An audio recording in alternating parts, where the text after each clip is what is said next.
Oh, hey guys, John here for Badge Security Survival. Today we're going to talk about part 2 of the part 3 series we're doing in disaster planning. Let's do this.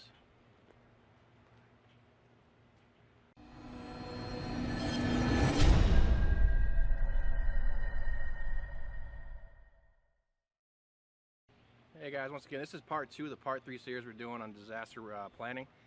The first step was the disaster recognition. That you should go back if you haven't seen that before. We're going to drop that down in the description. Go on back, watch that, then come back to this one. It might make a little more sense. Or if not, watch this one, then go back. It goes in a full circle, like I said before on that other one, on the video. It goes kind of in a circle. So this one is now on disaster response, and this is essentially, or even just entirely, how you respond to an incident that already happened, or is going to happen, or you feel is going to happen. So I use the description of, or I use the example of the caldera in Yellowstone, so that it erupts. So there's a minor eruption, and your response is however you prepared for. So my response is pack my stuff up and take off. Well, that might not be the correct response. It's all based on your perception of the incident. A minor eruption may not be your key or your cue to grab your stuff, quit your job, and hit the road. No, I mean, you might want to take a little bit of time and evaluate and decide what you're going to do. And this is what his response is. Now, how I would respond to something like that would be, I would gather my guys. I got my team here. I have several guys here. We have a mutual assistance group here. We all decided to consolidate here. Then we would stay here for the predetermined time.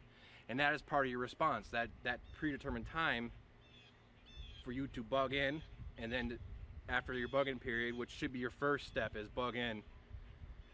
After that predetermined bug-in period, if you cannot stay here anymore, just in this case of the caldera dumping, I can't remember what it was, what was it, like 300 million or 300 trillion tons of ash if it blows, right? So I can't remember what it was. But Google that. Watch the documentaries. It's intense. It's a huge thing. I digress. Back to that, you have that bug-in period. Now it's time to go, and that is part of your response to whatever incident is happening. Now, your response can include your bug-in period. Now, the response is fluid. It can go one way, or it can go back the other way, or either or.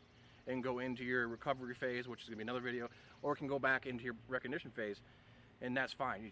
It's not just one or nothing or all and done. It's not.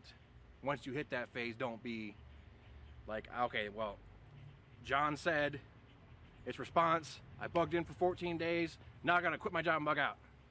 No, don't email me or drop a comment later say thanks, man.